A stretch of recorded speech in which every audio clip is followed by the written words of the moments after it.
열왕기상 12장 20절에서 13장 34절을 보는 날인데요. 오늘은 그 앞절이 되는 13절에서 20절을 좀 보고 같이 이야기를 나눴으면 좋겠습니다.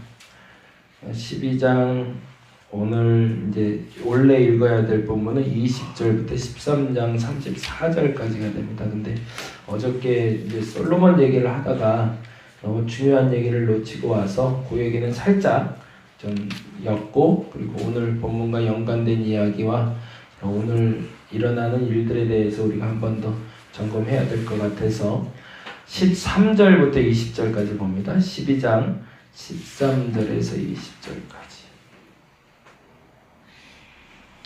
자, 같이 한 목소리로 읽도록 하겠습니다. 왕이 포악한 말로 백성에게 대답할세 노인의 자문을 버리고 어린 사람들의 자문을 따라 그들에게 말하여 이르되 내 아버지는 너희의 멍에를 무겁게 하였으나 나는 너희의 멍에를 더 무겁게 할지라. 내 아버지는 채찍으로 너희를 징계하였으나 나는 전갈 채찍으로 너희를 정치하리라 하니라. 왕이 이같이 백성의 말을 듣지 아니하였으니 이 일은 여호와께로 말미암아 난 것이라. 여호와께서 전에 실롯 사람 아히야로 느밧의 아들 여로보암에게 하신 말씀을 이루게 하심이더라. 온 이스라엘이 자기들의 말을 왕이 듣지 아니함을 보고 왕에게 대답하여 이르되 우리가 다윗과 무슨 관계가 있느냐. 이새의 아들에게서 받을 유산이 없도다. 이스라엘아 너희의 장막으로 돌아가라.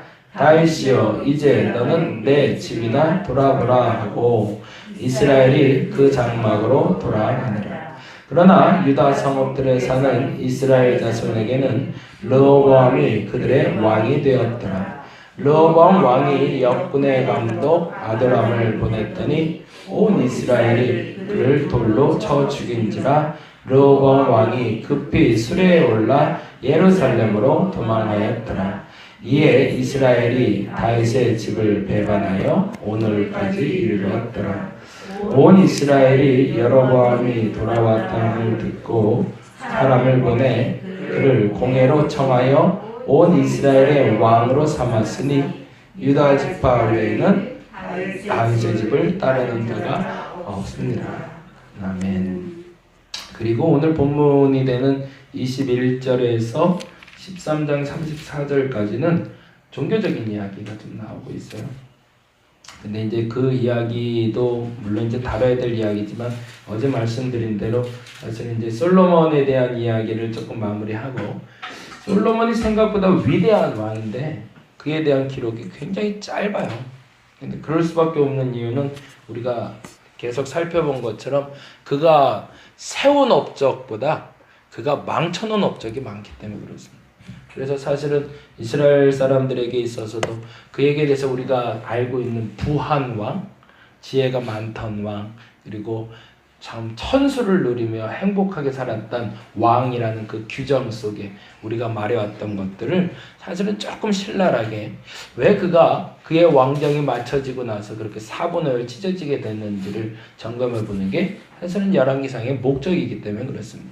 원래 그렇게 봐야 되는데 우리 그렇게 보지 않아 왔죠. 그러니까 솔로몬이 잘된 이야기, 그래서 기도 열심히 해야겠다, 헌금 많이 해야겠다, 열심히 그렇게 하나님 성경 복 받는다 라고만 얘기했지, 그가 하나님께 어떻게 버림받아 왔는지 그 근심의 자리는 우리가 잠깐 살펴보질 못했었습니다. 근데 그 부분도 현실적으로 좀 보자는 얘기였고요. 그 다음에 일어난 사건이 누군가를 아는 게 중요해서 오늘 그 얘기를 조금 좀 하고 넘어가려고 합니다.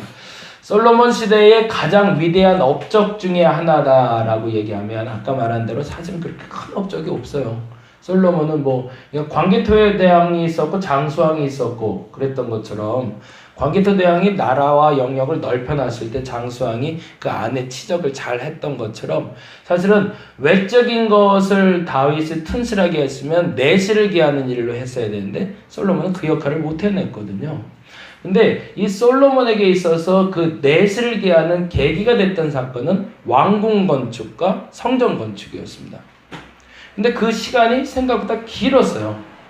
그 말은 무엇이냐면 사람들이 처음에는 보기 좋았지만 시간이 지날수록 자신들이 하는 일에 대한 불만이 쌓이기 시작했다는 겁니다.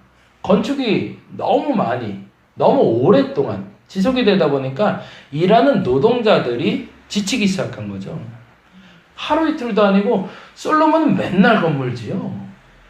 우리 이 지역에서도 자꾸 얘기 나오는데 뭐 맨날 아파트만 지어 라고 얘기하는 것처럼 사람 살만한 공간이 아니라 거주지만 계속 짓고 있으니까 그러니 사람들이 좀 불만이 나올 수밖에 없죠. 근데 그 시간이 하루 이틀이 아니더라는 거예요. 성전 짓는 시간, 왕궁 짓는 시간만 도합 13년에 그리고 바로 왕의 딸을 위해서도 또 7년. 그러니 이게 뭐 근 20년 동안 솔로몬의 치정을 한 40년이라고 보는데 그 중에 절반 이상을 건축을 위해서 쏟아 부었으니 사람들이 맨날 보는 건 뭐가 또 지어지네, 뭐가 또 올라가네 이것만 보고 있었던 거죠. 그러니 그들에게 있어서 서서히 불만이 쌓여왔던 겁니다. 근데 역시나 다윗 왕도 힘이 강할 때 솔로몬이 나서지 못했던 것처럼 솔로몬이 힘이 강할 때는 사람들은 말을 못하는 거죠. 그 힘이 꺾이기 시작하자 그때 서서히 올라오는 데가 있었는데 당시에 양대 산맥인 사람이 있었던 겁니다. 총감독 중에. 이스라엘의 그 모든 지역 내에 건축을 하던 사람 중에 북쪽 땅, 북이스라엘 땅을 총괄하던 정확히 말하면 오늘 본문 앞절에 나온 이야기인데 요셉 지파를 치리하던 총감독이 있었던 공사총감독관. 그래서 이 지역에 대한 관할권은 이에게 주어졌는데 그 사람 이름이 바로 여로보암입니다. 이분은 사실은 이 유다 땅에 있는 우리가 말하는 이 남쪽 땅이 아니라 이 북쪽 땅에 있는 사람들과 친했던 사람들인 거죠. 그리고 그들의 마음을 읽어냈던 사람이었는데 그 여로보암이라는 사람이 나와서 솔로몬에게 먼저 얘기를 합니다. 이건 대단한 거죠. 그 절대 권력자 솔로몬에게 지난번에 말씀드린 대로 솔로몬은 양쪽이 없었어요. 여당과 야당이 없었어요. 오로지 중앙 집권이었습니다. 내가 하고 싶은 걸 다 할 수 있는 사람인데 감히 그 사람에게 와서 여로보암이 노동자들이 너무 힘드니 조금 쉬게 해줘라. 그리고 임금도 조금 좀 더 줘라. 그리고 좀 천천히 가자 라는 이야기를 여로보암이 하게 되자 솔로몬이 한마디를 합니다. 저거 죽여 그래요. 그래서 그 즉시 여로보암은 이집트로 도망을 가요. 이집트로 도망갔다가 솔로몬이 죽고 난 후에 다시 르호보암이 왕이 됐을 때 다시 옵니다. 그가 이제 정권을 잡을 수 있는 준비를 하게 되는 거죠. 물론 이 모든 것의 배경을 성경은 하나님의 움직이심이라고 얘기를 합니다. 솔로몬이 하나님을 버렸기 때문에 그래서 여로보암을 움직여서 나라를 찢어 놓으셨다고. 그래서 이 여로보암이 와서 다시 르호보암에게 똑같은 얘기를 합니다. 요셉 지파에 속한 이 북쪽 나라에 속한 사람들 중에 고달파하고 에다라 하는 사람들이 있으니 그들의 고통을 경감시켜 준다면 우리가 당신에게 충성하겠습니다 라고. 그러자 르호보암이 젊은 사람이었던 것 같아요. 그래서 고민을 좀 한 것 같습니다. 그래서 고민을 하면서 노인들, 솔로몬 때의 치리자들 그리고 젊은 사람들, 소위 왕궁에서 뛰놀던 왕자들 그리고 자기 친구들을 둘을 모아놓고 물어보는 거죠. 그래서 노인들에게 물어봐서 내가 어떻게 하면 좋을까? 그랬더니 이 어르신들은 알고 있었던 거죠. 당신 너무했어. 당신 선대왕이 좀 너무했으니 좀 이렇게 이제는 조금 좀 편하게 가도 괜찮을 것 같습니다. 라고 직언을 했는데 이 르호보암이 한 칼에 자르지 못하고 고민을 합니다. 그때 이 젊은 장관들이 와서 얘기하기를 아니야 그렇게 하면 안 돼. 이거 당신이 어려서 약 잡아보는 거니까 이렇게 얘기해야 돼. 그래서 여러분이 잘 아는 당신 아버지가 새끼손가락이면 당신은 왕, 이거 엄지손가락. 그래서 당신 아버지가 한 것보다 더 강하게 치리하지 않으면 당신 약 잡아보니까 더 강하게 얘기해야 돼 라고 얘기하는 게 오늘 본문 얘기입니다.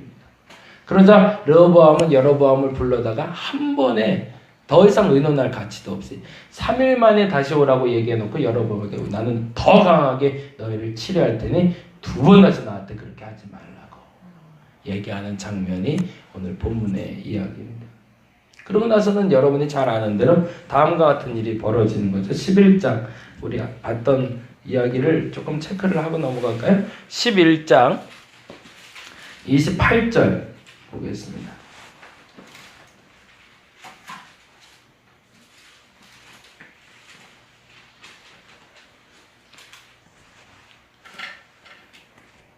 11장 28절에 동그라미 여기 이제 쭉 줄치면서 가겠습니다. 아까 제가 설명한 부분입니다. 28절 읽어보겠습니다. 이 사람 여로보암은 큰 용사라 솔로몬이 이 청년의 부지런함을 보고 세워 요셉 족속의 일을 감독하게 하였다. 거기 여로보암의 동그라미, 요셉 족속의 동그라미. 요셉 족속이 아까 말한 대로 이스라엘. 네, 이스라엘. 지난번에 말씀드린 대로 이제 나라가 두 개로 갈라지는데 이 위쪽 나라를 볼 때 요셉 지파라고 부르기도 하고 그리고 북이스라엘이라 부르기도 했습니다. 그래서 이걸 요셉 지파라 불렀고요. 이 요셉 지파라고 하는 북이스라엘 사람들의 일을 감독하게 했다는 거죠. 그건 아마도 남쪽에 있었던 유다와 베들레헴 중심으로 예루살렘 중심으로 살았던 이에게 너무 먼 곳이기 때문에 총관리자를 따로 세웠던 것 같습니다. 그리고 나서 40절 아까 말씀드린 대로 40절 말씀 11장 40절 같이 읽어봅니다. 이러므로 솔로몬이 여로보암을 죽이라며 그렇죠. 이게 아까 얘기했던 여로보암이 솔로몬에게 와서 직언을 한 거죠. 너무 어려워. 조금 좀 낮춰주면 안 되겠는가. 이 왕에게 대단한 용기를 낸 거죠. 그러자 뭐 했다고 그랬죠? 아까 죽이려 했다고 그랬잖아요. 그래서 여로보암이 일어나 애굽으로 도망하여 애굽 왕 시삭에게 이르러 솔로몬이 죽기까지 애굽에 있습니다. 그때까지 잠잠한 거죠. 지금 솔로몬 때는 나라가 변하지 않게 이것도 중요해요. 정치하는 사람들이 기다릴 줄도 알아야 되는데 그냥 무조건 힘으로 바꾸려고 하는 건 아닌 것 같습니다. 때를 기다릴 수 있어야 되죠. 그리고 나서 41절에서 43절까지가 솔로몬이 죽은 얘기로 아주 간략하게. 근데 사실은 이 솔로몬이 죽은 얘기를 기록한 이유는 솔로몬의 치적에 대해서 우리가 인정하고 그를 기록하기 위해서가 아니라 여로보암의 등장을 말하기 위해서 솔로몬이 죽은 장면을 기록하고 있는 겁니다. 그리고 12장에 아까 말했던 노인에게 자문하는 이야기가 8절에 나옵니다. 8절에도 동그라미 해놓을까요? 8절 말씀 같이 읽어보겠습니다. 12장 8절 왕이 노인들의 자문하는 것을 버리고 자기 앞에 모셔있는 자기와 함께 자라난 어린 사람들과 의논하여. 이게 또 문제가 된 거죠. 양쪽의 이야기를 골고루 잘 듣고 절충할 수 있어야 되는데 한쪽으로 기울게 되면 언제나 문제가 좀 발생합니다. 결국엔 그래서 어린 사람들과 의논한 이야기에 대해서 하는데 아주 재미난 표현이 10절이죠. 아까 제가 이 표현이 정확히 표현을 못했지만 이렇게 되고 있습니다. 10절 함께 자라난 소년들이 왕께 아뢰어 이르되 이 백성들이 왕께 아뢰기를 왕의 부친이 우리의 멍에를 무겁게 하였으나 왕은 우리를 위하여 가볍게 하라 하였은즉 왕은 대답하기를 내 새끼손가락이 내 아버지의 허리보다 굵으니. 그리고선 그 말에 대한 표현이 11절이죠. 내 아버지께서 너희에게 무거운 멍에를 매게 하시나 이제 나는 너희의 멍에를 더욱 무겁게 할지라. 이게 잘못된 판단인 거죠. 그리고 내 아버지는 채찍으로 너희를 징계하시나 나는 전갈 채찍으로 너희를 징계하리라 하소서. 이 말을 르호보암이 받아들인 게 결정적인 문제가 됩니다. 그러고 나서 결론적으로 나오는 얘기가 이제 17절부터 기록됩니다. 17절 읽어봅니다. 그러나 유다 성읍들에 사는 이스라엘 자손에게는 르호보암이 그들의 왕이 되었더라. 이것도 굉장히 중요해요. 그러고 나서 18절에 다음과 같이 기록됩니다. 르호보암 왕이 역군의 감독 아도람을 보냈더니 이거는 잘못된 판단을 하고 있는 걸 본인이 몰랐던 거예요. 여로보암이 반란을 일으켰으니까 여로보암 갈아치워. 그 여로보암 치우고 아도람이라는 사람 보내서 바꿔 라고 얘기했던 거예요. 그렇게 쉽게 아직도 자기는 바꿀 수 있는 권력이 있다고 착각했던 거죠. 그러고서 그 나라 감독 바꿔. 그리고 아도람이라는 사람을 보냈더니 뭐라 했대요? 온 이스라엘. 18절 다시 한번 읽어봅니다. 르호보암 왕이 역군의 감독 아도람을 보냈더니 뭐래요? 온 이스라엘이 그를 돌로 쳐 죽인지라. 온 이스라엘이라고 할 때 이제부터는 이제 구별하셔야 돼요. 이제 열왕기상을 볼 때 요셉 지파 이스라엘 나오면 이제 북쪽 나라만을 얘기하는 거구나라고 이제 구별하셔야 됩니다. 온 이스라엘이라고 할 때 이 이스라엘은 남과 북을 합한 전체 이스라엘 국가를 말하는 것이 아니라 이스라엘이라고 나오면 북쪽 나라라고 생각하셔야 돼요. 그러니까 이 북쪽에서 일어났던 여로보암의 반란에 대해서 그렇게 심각하게 보질 않았던 겁니다. 여로보암 저게 뭔데 까불어? 그러면서 저거 없애버려, 그냥 치워버려, 해지, 퇴직시켜 라고 얘기하고 아도람을 보냈더니 이게 말 같지는 않은 거죠. 이미 나라가 여로보암에게 넘어가 있던 거죠. 그러고 나서 놀라서 그 다음 말이 이렇게 됐죠. 그래서 르호보암이 왕이 급히 수레에 올라 예루살렘으로 도망하였더라. 그때야 이제 사태를 알게 된 거죠. 그리고 나서 19절에 다음과 같이 이야기합니다. 이에 이스라엘이 다윗의 집을 배반하여 오늘까지 이르렀더라. 여기서 이제 오늘까지는 처음에 열왕기상 보면서 말씀드렸지만 남북 이스라엘이 멸망했던 시기를 얘기합니다. 그때까지, 이게 오늘이라는 단어는 2018년을 얘기하는 게 아니라, 그죠? 네, 요 오늘은 BC 587년경 580년대 그때까지 이 나라가 두 개로 갈라져 있더라라고 얘기합니다. 그리고 나서 20절에 다음과 같이 이야기하죠. 읽어봅니다. 온 이스라엘이 여로보암이 돌아왔다함을 듣고 사람을 보내 그를 공회로 청하여 온 이스라엘의 왕으로 삼았으니 유다 지파 외에는 다윗의 집을 따르는 자가 없더라. 거기다 줄을 좀 써요. 유다 지파 외에는 다윗의 집을 따르는 자가 없으리라. 오늘 이 본문이 만나는 게 이제 정치 얘기는 안 하는 게 좋긴 하겠지만 어제하고 참 상황이 많이 만나고 있어서 우리가 한번 좀 묵상할 필요는 있을 것 같아요. 왜 보수당이 모든 걸 다 잃어버리게 됐을까? 그들의 판단의 기준이 뭐였을까? 사실은 자신의 권력에만 중심이 돼 있었고 백성들의 힘을 너무 얕잡아 본 게 문제인 거죠. 그게 사실은 어제 나온 결과의 심판의 결과였다는 것은 르호보암과 똑같은 겁니다. 선대에 누렸던 북이 영화만 착각하고 있었고 아직도 설마 백성들이 우리를 버리지 않았을 거야 라는 착각이 가져온 결과였던 거죠. 근데 또 하나 중요해야 될 것은 어제 투표하면서 대부분 다 느끼셨겠지만 이 사람 뽑아야 되나? 100% 만족하는 사람이 사실은 그렇게 많지 않았다는 거예요. 그건 무슨 말이냐면 지금 우리는 그들에게 기회를 줬다는 겁니다. 여로보암에게 기회를 준 거였습니다. 여로보암이 100% 만족한 건 아니었던 거죠. 그건 조금 좀 껄끄러운 것도 있었고 좀 불편한 것도 있었지만 그럼에도 불구하고 대안이라 준 것이 아니라 그걸 잘 선택해. 그게 대안이기 때문에 여로보암에게 정권이 넘어간 게 아니라 여로보암에게도 동일한 기회를 준 겁니다. 마찬가지입니다. 지금 일어난 사건도 보수당 진보당을 떠나서 지금 있는 이 정권에게 우리는 기회를 준 거죠. 그러면 이 시기에 우리가 한 가지 더 팁으로 기억해야 될 것은 아까 말했던 사실은 12장 이 부분도 중요했는데 여기서 활동하는 자가 종교인입니다. 이들이 기도하기 시작해요. 그리고 이들이 북이스라엘을 계속해서 선지자가 나타나서 징계도 하고 심판도 하고 권면도 하게 됩니다. 이제 교회들이 정말 그 정직한 일을 할 수 있기를 간절히 바랍니다. 우리가 해야 될 일이 그 일일 거예요. 기회가 주어졌을 때 그 기회를 잡을 수 있도록 기도해 주시기 바랍니다. 왜 우리에게 그러한 일이 일어나는지 역사를 직시할 수 있는 눈을 달라고 우리가 그렇게 기도할 수 있으면 좋겠습니다. 오늘은 두 가지를 기도했는데 기회를 준 이들은 그 기회를 잘 활용할 수 있도록 그리고 역사의 판단을 받은 이들은 역사를 직시할 수 있도록 오늘은 우리 개인적인 기도도 있지만 이 나라에 돌아가는 아주 충체한 일을 이제 우린 겪었기 때문에 그 일에 대해서 함께 기도하는 시간이 되었으면 좋겠습니다. 그래서 그 결과물들을 앞으로 이제 보게 될 텐데 씁쓸한 여로보암의 결과가 아니라 르호보암의 결과가 아니라 성경에 기록된 그 수레처럼 똑같이 돌아가는 게 아니라 좀 건강한 그 결과를 볼 수 있는 시작이 되게 해달라고 다 같이 기도하는 한 날 되기를 간절히 바랍니다. 기도하겠습니다. 기회를 준 이유를 알게 하여 주옵소서. 그들이 이뻐서 준 것만도 아닙니다. 물론 잘하는 사람도 있습니다. 이 사람이면 충분해 라고 여겨지는 사람도 있어서 그들에게 기회를 줬습니다.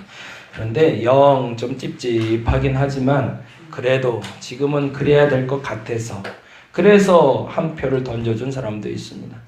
그들이 그 기회가 어떤 기회인지 본인의 권력을 누리고 본인의 야망을 펼칠 기회가 아니라 나라를 나라답게 만드는 기회임을 겸허히 받아들일 수 있도록 그들의 눈을 열어주시옵소서. 역사의 평가 앞에서 직시해야 되는 사람들도 생겼습니다. 생각지도 못했던 당황하는 사람들의 모습을 봅니다. 그들이 이 역사를 직시하게 하여 주옵소서. 그들이 왜 버림받았는지, 그들이 왜 그렇게 될 수밖에 없는지, 르호보암이 아도람을 보내면서 여로보암을 치우고 새롭게 시작해도 될 걸로 착각했던 것처럼 그들은 또 착각하고 있었는데 그 착각이 잘못됐음을 알게 하여 주옵시고 건강한 보수, 건강한 진보가 세울 수 있는 이 나라를 허락하여 주시옵소서. 오늘은 이 나라의 정치를 위해서 기도합니다. 정치 지도자들이 바른 길로 갈 수 있도록 하나님 인도하여 주시옵소서. 감사합니다. 고마우신 예수님 이름으로 기도드렸습니다. 다 같이 기도하고 들어가도록